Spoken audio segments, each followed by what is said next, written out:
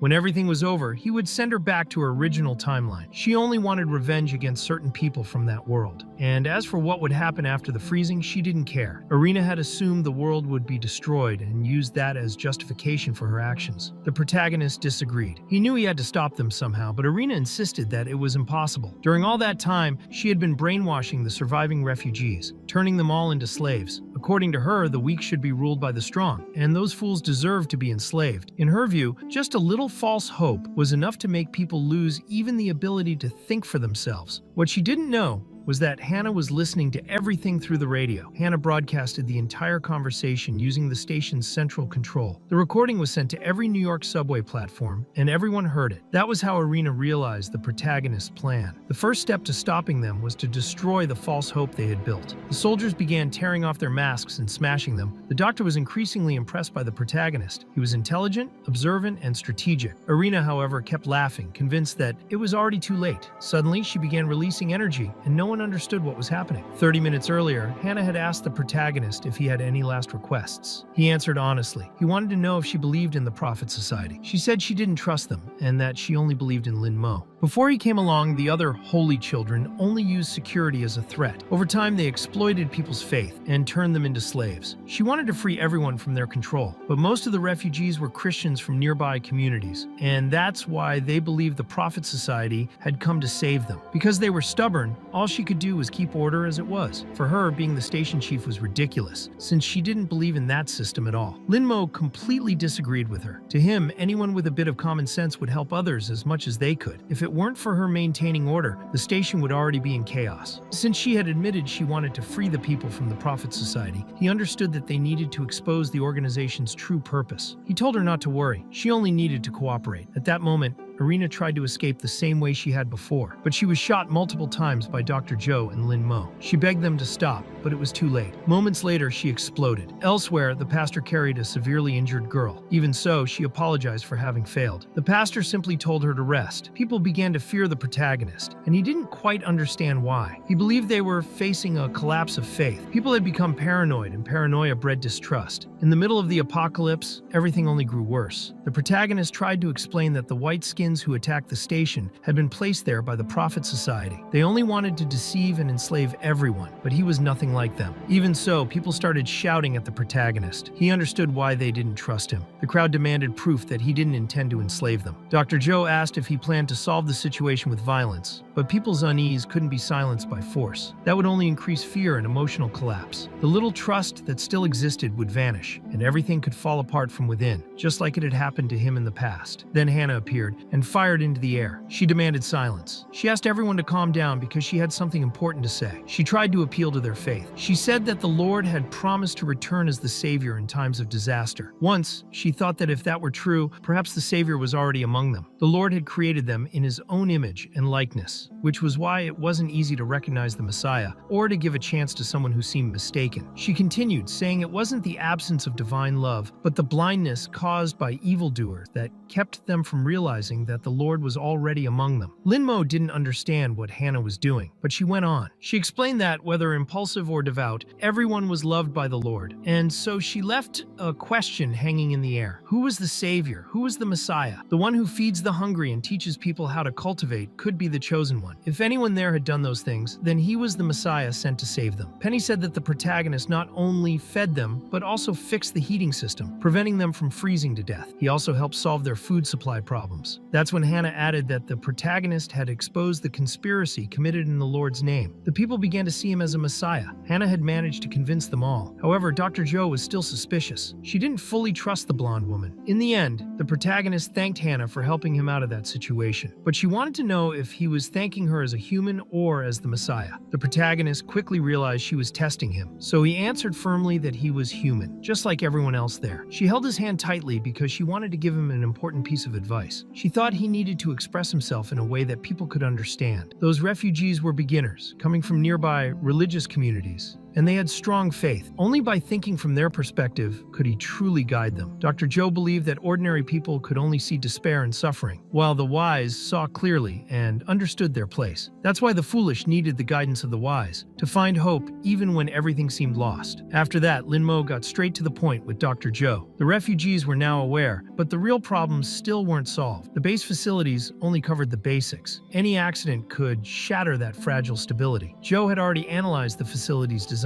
She discovered that part of the place was built to serve as a shelter, but many units were still inactive. That included the main power system, some medical areas, and production stations. Everything seemed designed from the start to withstand the cold for a long time. The place had air circulation, power supply, production systems, and even farming areas. In the end, Dr. Joe thought the refugees could use those structures to produce what they needed, turning the place into an ideal shelter. But Linmo wanted to know how old Chow and Dorothy were doing with their daughter in Manhattan. Suddenly, Maggie appeared on screen, calling for help. She said she was trapped with her mother and that there were monsters nearby. She begged anyone watching to help. Meanwhile, in New York's Chinatown, in a parallel universe, the New Year was being celebrated. Joe called the protagonist, who got annoyed for being woken up. In that world, he was Chinatown's #1 detective. Joe explained that if he took the case, he could pay off all his debts at once, even with the high interest. The name involved was Luo Daolong, who had contacted him before New Year's. Linmo only wanted to know where the meeting would take place. Joe said it was at the usual spot. There was Corbin, the manager of the streamer Ming Ming, famous on TikTok. Linmo asked him to get straight to the point. Corbin explained that Ming Ming was one of the company's biggest streamers. They had been preparing a special live broadcast for the Spring Festival as a way to thank the fans, but she had disappeared. The police had been called, but they didn't solve anything. That's why they needed Linmo's help. The broadcast was important both for the company and for Ming Ming herself. The payment offered was high. Linmo accepted the case without a second thought and went straight to the streamer's apartment. His instincts told him there were clues there. He broke the lock and found a diary. In it, Ming Ming wrote that she wanted to leave. She didn't want to work during the new year and had decided to quit. Corbin was lost. Without the live broadcast, the company could go bankrupt. They had only paid Linmo half of the agreed amount, and he demanded extra payment to continue. Without wasting time, Linmo disguised himself as Ming Ming. Joe helped with the makeup, and with the support of artificial intelligence, he looked identical to the real one. He began the live stream stream, imitating all of her gestures perfectly. But Corbin had forgotten one crucial detail. There was a plan for the show suggested by the streamer's top supporter, and that supporter was Luo Daolong, the leader of a Chinatown gang. Since Linmo still owed Luo Daolong money, he thought his death was inevitable now. When Luo arrived at the scene, he demanded to know where the real streamer was. Corbin didn't know what to say. When Luo looked at the smartphone screen and saw a completely different Ming Ming, he was furious. He wanted to know who that person was. He looked deeply disappointed and heartbroken, as if he had just discovered that his entire life had been a lie. Meanwhile, the Linmo from an alternate timeline believed that this was the ideal world. He wanted to know the opinion of 13, also called Malu Dashin-san. He knew that in the future he would need her power, the power of rage. At the same time, the National Intelligence Team was using helicopters to transport the wounded for treatment. Corbin thought they needed to strengthen moral defense and install heavy firepower in high-risk areas. But Barbara was furious, because he still hadn't explained everything he knew. Xian then handed Corbin an identification card, saying that since he was a clever agent, he would need it. Corbin thanked him, but still didn't really understand what it meant to be awakened, nor whether his past was real. Since Xian couldn't answer his questions, he preferred to leave and report the mission's events. Agent White understood perfectly. In fact, he wasn't a member of the Bad Boys, but he had been through a lot of chaos. He didn't like facing his own past and often wished that everything had just been a nightmare. Before he could say anything else, a girl with purple hair appeared and found Agent White. Her name was Marguerite Bélez Pontes, and she thanked him for his help. After that, Xian went to the office to hand the documents to the bald chief, while Barbara demanded an answer that same day. Corbin then saw exactly what he expected in the document. Project Europa showed that the freezing event had been predicted. He called Barbara and asked her to come to his office. He showed her the documents and said they contained the explanation she had been seeking about the project, the freezing phenomenon, and the monsters that appeared with it. The bald chief explained that Agent White and Barbara were the only people he still trusted. The project files could only be accessed by a superior officer, but the situation was too critical to follow protocol. He made it clear that this freezing event wasn't the first. National intelligence had always known about the existence of the phenomenon. They not only knew, turned out they had developed a plan. From investigation to management and emergency response, the files showed everything clearly. Even so, the records were still incomplete. Corbin remembered that the name Project Europa had only appeared in confidentiality agreements. He never imagined it was directly connected to the freezing. As for the emergency plan, Barbara wanted to know what was happening at that very moment. The situation was chaotic. They had lost contact with the White House, the National Guard was almost destroyed, rescue operations were slow, and the military wasn't mobilizing. Several government departments were paralyzed. Refugees were living in temporary tents under terrible conditions. Agent White reported that he had kept in touch with some of these people while pursuing Lin Mo. In the end, he himself had been used to weaken the state's functioning. He was known as Number Zero, the same title given to Lin Mo. They must have known Project Europa very well, especially its connection to the functioning of the state. Even so, Barbara still wanted to know what the purpose of all this was. The bald chief didn't know either, so he asked everyone to share their ideas. The file only contained records of the first freezing events and an overview of the project. The information was scarce, and part of it was already known. Agent White had sent some important data before the Brooklyn K incident. The field agents were responsible for the mission, but it was Irina who showed up later. She concluded that what they had found was so significant that it needed to be sent immediately. What the agent had brought was the key to everything. Irina killed the staff who had been monitoring the site and freed the white skin that had been captured. To her, it was fascinating how much the familiar resembled its own host. Meanwhile, the bald chief, Barbara, Xian, and White were discussing the case together, but Irina suddenly appeared at the scene. Agent White didn't hesitate and fired at her. Even so, Irina blocked all the bullets with ease. Outside, several national intelligence agents were running. The situation was chaotic. Marguerite tried to hold the line and protect Dorothy, who was carrying Maggie in her arms. People didn't understand why civilians and agents were fighting each other. No one could tell who the monsters were anymore. That confusion led many to their deaths. The living also attacked the innocent out of fear. A war broke out, fueled purely by distrust. A deranged man charged at Dorothy, who was holding Maggie, believing that anyone could be a monster. To him, only the ruthless would survive. Marguerite shot the man and was left confused, unable to understand what was happening. Seeing more creatures approaching, she told Dorothy to head to the meeting point and hide. The pastor watched the entire scene and realized that the empty bodies were able to replicate themselves in human form. It was exactly as the speaker speakers had predicted. They were closer to their goal than ever, and everything depended on maintaining chaos. Irina met with the pastor and handed him the severed head she had retrieved. She said it was time to bring it to the master. With that, number 13 was complete. Since all her orders had been fulfilled, she wanted her freedom. But the pastor made it clear that it wasn't over yet. She needed to take some mimics to the subway station and stage another show. Irina hated the idea, but she accepted the task nonetheless, while Dorothy was still trying to escape. Dorothy told her daughter to hide alone. She promised she would find her soon. She locked Maggie inside a container because she knew hiding wasn't enough. She needed to lure the monsters away. She managed to make several of them follow her. She couldn't let them find where Maggie was. Inside the container, Maggie found the body of a dead soldier. Beside him was a smartphone. She was terrified but used the device to send out a distress call. The message was seen by both the protagonist and the doctor. At that exact moment, the protagonist fell from the sky right in front of Marguerite. Just before that, Dr. Joe had been tracking the distress signal. All network modules were offline, but she noticed a small gap in the signal interval. She used a 2D map of Manhattan and transferred the coordinates to the protagonist's suit. With that, he was able to visualize the route and knew he could enter Manhattan through the emergency tunnel. The entrance led directly to the desired area through the civilian subway lines. Dr. Joe provided all the necessary support. Now it was the young man's turn to do his part. When Marguerite saw him, she was frightened, but he warned that he wasn't one of those monsters. He quickly eliminated all the creatures at once. Marguerite witnessed just how powerful he was. Inside the container, Maggie recognized the voice coming from outside. The protagonist managed to open the door and felt relieved to see that the girl was okay. In the end, Lin-Mo knew he needed to find the old man and Dorothy. He had already checked the area and was sure it was under attack. The fact that they weren't among the bodies indicated that they might still be alive. Even so, at that moment, his priority was to get Maggie and the others to a safe place. Taking everyone to the subway station would be complicated. The situation was urgent, and no matter how fast he was, it would still take time to get there. Marguerite then showed the young man that, in case of emergency, it was possible to evacuate to Liberty Island. The water surface was frozen, which made the crossing easier. However, news soon came over the radio that the island could no longer be used. It had been taken over by whiteskins. Anna was very frustrated, as she also couldn't contact the bunker. Still, they decided to try to reach Liberty Island. The driver thought it wasn't a good idea since the monsters were coming from there. Dorothy panicked. Her daughter was waiting, and she couldn't risk going to that place. Anna thought she was out of control and slapped her in the face. Dorothy considered it a selfish act. They forced her into the vehicle against her will. There was still a chance, and she didn't want to give up. They had barely survived the previous attacks. With Lin-Mo's help, they had turned the apartment into a self-sufficient base. There was hope for survival, even in the middle of the apocalypse. But everything was destroyed by that forced rescue. Anna regretted the situation. They weren't enemies of Dorothy. They wanted to help her, but they also couldn't let her make impulsive decisions. After apologizing, Anna acknowledged that there was no more time to lose. A new message came over the radio. Dorothy recognized her daughter's voice. Soon after, Jinyu appeared on her motorcycle. Anna immediately recognized her. Remembering the last time she had attacked them, Jinyu fired a missile at the truck, and the three of them barely managed to jump out. The explosion resembled more a black hole implosion. The driver was seriously injured. Jinyu didn't understand why the speaker wanted to eliminate so few mortals. She didn't like killing, unlike Irina. Anna asked Dorothy to take care of the driver while she provided cover. Jinyu insisted there was no point in resisting. No one would save them. Anna fired several times, but Jinyu easily blocked the shots. Suddenly, another rescue team truck appeared flying and sent Jinyu airborne. Marguerite had done it, unaware that she had run someone over. On top of the vehicle was the protagonist, using a new acceleration method involving small rocks. This system could also be applied to armored vehicles, allowing heavy loads to be moved without consuming much heat. During the maneuver, the protagonist reunited with Dorothy and was very happy to see her safe. But Anna didn't want him to get close. She had her reasons. They had just been attacked by an Esper, and now another one appeared before them. He couldn't risk the lives of civilians and allies. However, Maggie was with him, showing that he wasn't an enemy. Additionally, he noticed that Anna's companion was in terrible condition. Dorothy explained that if it weren't for him, both she and Maggie would already be dead. In the end, Anna gave in, but still wanted to know where Dr. Joe was, since the driver would need her. There was no other doctor on the island, and she was the only person Anna knew with that knowledge. Lin-Mo tried to contact the doctor using the suit found with Maggie and her mother. One of the rescue team members had lost a leg, and Jinyu, observing from afar, found it all curious. The signal was jammed, so everyone got on the truck to continue. During the journey, Jinyu threw her sword at the protagonist, who easily blocked the attack. She wanted to know where they were going, and stated that no one would leave that place. Lin-Mo let the group proceed and dodged all her shots, as he was on a much higher level. He soon realized her true target was the sword, which exploded behind him and also hit the truck. The situation became critical. The ice below was cracked, and the vehicle could fall into the water. Jinyu appeared over the truck like a ghost and said goodbye to everyone. Using all his speed, Linmo caught her and slammed her into the ground. She didn't understand why he was helping those people, since they came from another timeline and seemed irrelevant. In her view, Linmo didn't belong to this world, but he made it clear she was wrong. Jinyu believed he should be with his real family in the original world, but he didn't want to return. There, he had only experienced betrayal and distrust. He had already died once and been left behind. In that frozen place, he had friends, and that made everything different. Even in a hostile environment, he wanted to stay there. With a powerful punch, he broke the ground beneath Jinyu's feet. Suddenly, he had a vision of fighting a red-haired woman. She didn't understand his actions, and he said it was all for survival. He ended up killing her, and she called him a traitor. He blamed that frozen world for everything. With the supplies he had, he thought he could survive another month. In the vision, the red-haired woman became a white skin that grabbed him. In the present, Linmo's eyes widened as he saw Jinyu's snake appear. For him, it wasn't a surprise. For her, it was natural to face someone who had seriously injured Irina. Now transformed, she said she would take this battle seriously. The truck was falling, and the situation worsened every second. Linmo jumped to save his friends, but was attacked by Jinyu's snakes while doing so. She said he still didn't understand and continued acting like a child trying to play hero. She insisted that the people around were insignificant. She wanted to see if he would let the truck sink or let the poison kill him. Even injured, Linmo managed to bring the truck back to the surface. The energy around him turned completely red. He wondered if it was the parasite's fault. Indeed, the parasite had helped. In the creature's view, he should even thank Jinyu, as the danger made him grow. The fight continued. Linmo dodged another powerful strike, ready to move forward. Observing the protagonist's behavior, Jinyu found it very interesting. This was the same power that had defeated 13, and she couldn't understand why the speaker was so interested in him. Besides his natural abilities, the young man was evolving with each confrontation. The stronger the enemy, the stronger he became. To her, this was an enviable trait. The speaker had always guided them to follow the plan and probably wanted them, at the right moment, to take something important from Linmo. Linmo didn't understand what she meant by that, but the parasite explained it perfectly. The plan was to extract it from the young man's body. Jinyu's orders were to eliminate all mortals, but not attack Linmo directly. However, since he kept interfering with her work, Jinyu decided she no longer cared about the orders. She wanted to test the young man's strength before the right time. For Linmo, this was perfect. He wanted to show his true power. However, Jinyu began moving at absurd speed, using consecutive teleports. She created 2 crosses that served as spatial rifts. The parasite explained that unlike normal portals, these rifts were small pocket dimensions. Jinyu used these unstable, antimatter-filled openings to appear behind him. The bands covering her body were made from the same rifts. They functioned as both armor and arsenal. The weapons she stored in this dimension were corroded by antimatter, making them highly unstable. Suddenly, Jinyu attacked, but Linmo had already prepared his move. From above, he tried to land a kick, but she opened another rift and escaped. Linmo ended up in an endless cycle, being pulled and thrown by these rifts. He tried to use a piece of debris, but she caused an explosion and prevented him. What impressed him most was her ability to devour entire structures, like buildings. He also found human corpses and realized some were national intelligence agents, active since the early stages of the freezing. He concluded that the Society of Prophets had been involved from the beginning. The worst part was realizing that he himself was beginning to turn into antimatter. Luckily, he managed to escape that rift in time, but soon he fell into another one. Jinyu didn't make it easy. He entered several times into different rifts. At one point, she pulled a gigantic cannon out of one of them and fired at him, causing a massive explosion. The parasite noticed that the young man was dizzy and decided to act. Linmo swung chains, trying to hit Jinyu with a direct strike. She was intrigued to see those chains. She tried to block the attack with the cannon, but he countered her strike with force, causing another explosion. In this way, Linmo overcame the disadvantage of not having long-range attacks. However, Jinyu opened another rift and appeared behind him. He wouldn't let her escape. He tried to hit her, but she vanished. She appeared above him, ready to strike. Even so, Linmo managed to trap her wrist with a chain. He had thrown this chain into her rift and was now pulling it like Scorpion from Mortal Kombat. Then, he landed a devastating punch. Suddenly, he was pulled into a vision. A woman greeted him with a smile, as if he were coming home. It was Jinyu herself. The parasite confirmed that this was part of her oldest memories. It wasn't the first time Linmo had seen someone else's memories, so there was no need to be alarmed. Even so, he didn't want to waste time on it. He was still in the middle of a fight. As for the Society of Prophets, the parasite believed he would understand more over time. According to it, knowing oneself and the enemy was essential. This was one of the few opportunities the young man would have to learn about his opponents. The battles were getting increasingly difficult. Even if they won now, next time it might not be possible. Linmo saw that Jinyu was pregnant and completely injured. She had suffered a very serious car accident. The scene was tragic. While observing this, he began to understand that, within the Society of Prophets, everything followed a logic of cause and effect. Every event had its own destiny. It was at this point in the story that everything connected. A masked woman appeared suddenly. Without saying a word, she handed Jinyu a parasite identical to the one inside Linmo himself. Even the young man's parasite was surprised. It hadn't expected that those people were also involved with the Society of Prophets. It was with that parasite that Jinyu survived. She rose as if nothing had happened. Her wounds were completely healed. However, she had lost her memory. This left Linmo confused, as the memories clearly belonged to her. It didn't make sense. In the end, the parasite explained that neither of them remembered the moment they were infected. When someone was parasitized, their consciousness passed through death and reached the other side. That was exactly what the masked woman had done with Jinyu, piercing her neck without hesitation. In that world, death was not the end. The Holy Lord would guide everyone to the path of the other shore. Jinyu discovered that death was not the end. She was very frightened by everything that had happened, and upon waking, she noticed a man beside her. Since she didn't know him, she tried to push him away with a slap. Then she noticed something even more desperate. The child in her womb had disappeared. Shocked and confused, she began to believe that the masked woman was responsible for taking her baby. Not understanding what was happening, Jinyu felt that a new life had begun, but everything around her was broken. In the shattered world, there was only emptiness. Some people began to glare at her with hostility for assaulting the man. A young woman tried to defend her, saying that she had just arrived and that everyone should calm down, but the man didn't accept this. He grabbed a weapon and decided it was time to teach her the rules of that place. Jinyu, overwhelmed by the emptiness of having lost her child, no longer cared about anything. That world no longer made sense to her. The man fired, aiming at her forehead. But at the instant the shot was fired, Jinyu's eye began to glow. As if moved by an unknown force, she grabbed the man's face. He didn't understand how she was still alive. Completely transformed, she reduced him to dust. His blood splattered onto the others, causing terror. At that moment, Jinyu found something that seemed to fill the void within her. Meanwhile, the protagonist observed everything and realized something terrifying. He had accidentally become an esper. However, the Society of Prophets was artificially creating espers. They seemed to have developed a connection with parallel worlds, which was a prerequisite for creating espers. If that were true, the young man believed the situation was becoming increasingly severe. Then he saw Pastor Cross beside an alternate version of himself. This other self seemed grateful to have been guided there by the pastor. Unlike the real Linmo, this version preferred to leave Jinyu with Cross, believing he was better suited to deal with people as a pastor. Cross entered the scene,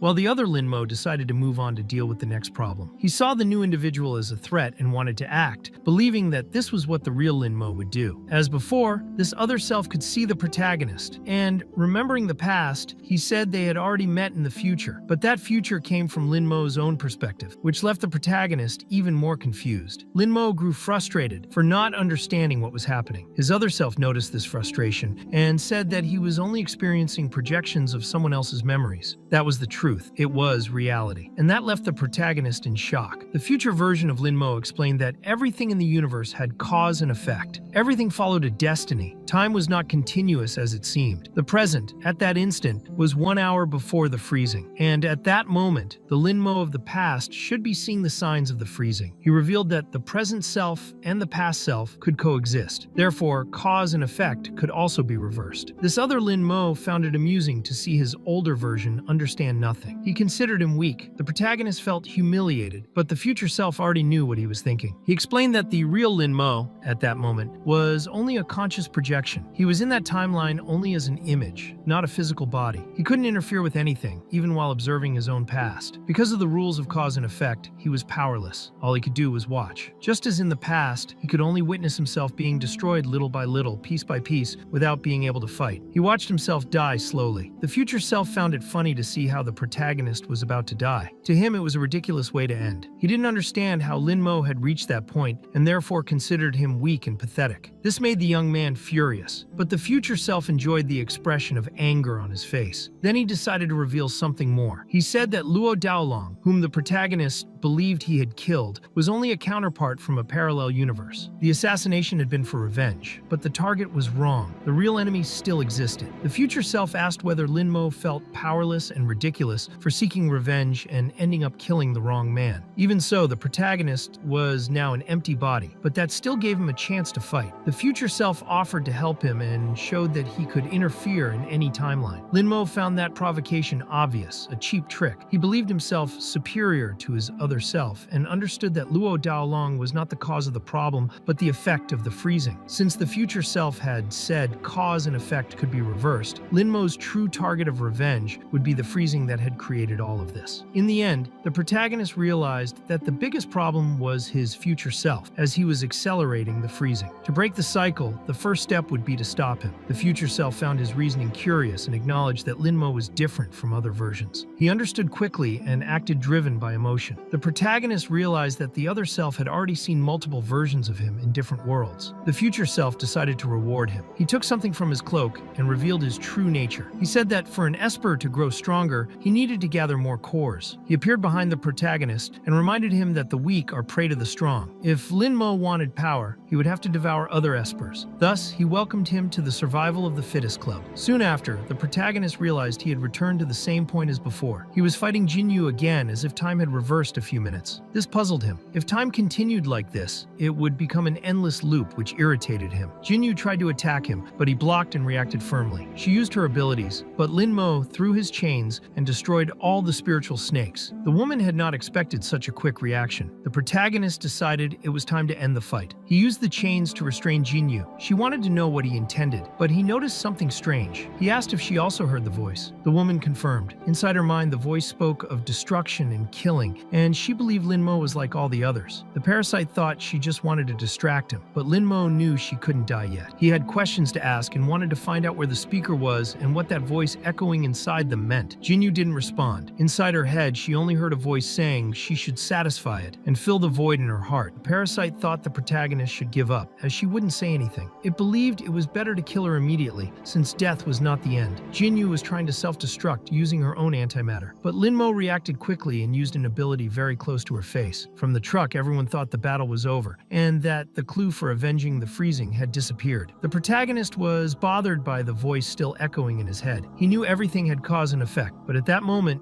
it didn't matter anymore. He would find a way and, for now, recover what was lost. But the fight wasn't over. Something began to emerge from Jinyu's body. It was a living white skin with an aura similar to the snake, and Linmo realized that many questions remained unanswered. The parasite soon explained what had happened. Even if an esper's soul was no longer in the brain remained the organ controlling the body. If it is destroyed, the empty body loses control and turns into another white skin. Linmo was irritated for not being warned earlier. He transformed immediately, activating his red shell, but the parasite warned him that he had expended a lot of energy in the previous battle and might not be able to maintain his current state for long. He knew he needed to end it quickly. His greatest advantage was speed, so he decided to use it to the fullest. He charged forward and tried to chain the creature, which was much larger than he was, but the attack failed. The creature grabbed him tightly. Though it acted mostly on instinct, it still had a certain intelligence and used its size to catch him off guard. Linmo struggled to break free, but couldn't. Suddenly, a car sped toward them. Inside was Dr. Joe, armed and firing at the creature, forcing it to release the protagonist. She commented that he didn't seem capable of doing anything without her, which surprised him to see her there. The doctor was driving an experimental military vehicle, but the massive monster reacted by hurling the car like a toy. Even so, Joe managed to contact the people inside the truck, explaining that the situation was urgent. She wanted to speak with Anna about what had happened 3 years ago. Admitting that she had been wrong, she apologized, but Anna thought it was just another trick. In the end, Joe simply wanted to make things right and needed her help. Anna decided to believe Dr. Joe and agreed to help. Joe asked her to grab something from the back seat, but the creature's snakes were closing in. Those snakes were part of an experimental weapon. Joe then told Anna to shoot the protagonist, which confused her. He was an ally, after all. Still, not wanting to waste time, Anna decided to trust the doctor and fired. The shot was unlike any other, generating a massive energy wave that struck the protagonist's back. Joe remembered that moments earlier, she had mentioned the experimental weapon in the car, a miniaturized 12.6 3.7mm nuclear warhead. Although its destructive power didn't reach its theoretical potential, since the protagonist had the ability to absorb any kind of energy, she thought it would be a good opportunity for him to test it. If it worked, he would become much stronger by absorbing atomic energy. At that moment, the protagonist was advancing to the next stage of evolution, breaking through all physical limits. From afar, Anna watched in shock as she realized it had worked. However, she was soon attacked by the snakes. The protagonist arrived just in time to save her. The computer collected the data for Joe, but it couldn't detect the upper limit of the energy, making everything uncertain. Even so, the doctor concluded that it was more than enough. The protagonist now felt much faster, with an apparently infinite inner energy. His body seemed to be made of pure energy, overflowing with power. The monstrous creature tried to attack again. Joe leaped forward and fired, causing an explosion. She kept shooting, triggering multiple detonations. The protagonist noticed that she too had received some enhancements. But that wasn't all. The suit she wore seemed adaptive, flowing as if it were part of the protagonist's own blood. The experimental weapon in her hands could fire different types of rounds, allowing an ordinary human like her to fight a white skin efficiently. In the end, Joe left the rest of the battle to the protagonist, as she needed to check on the wounded. He didn't waste a second. Using his renewed speed and strength, he slashed across the massive creature's body multiple times. The creature had many cores that he could devour. The parasite inside him grew extremely eager. Devouring that monster would mean absorbing its soul and all its power. It would all belong to Linmo. However, before he could finish the process, something went wrong. Linmo's own core began spiraling out of control.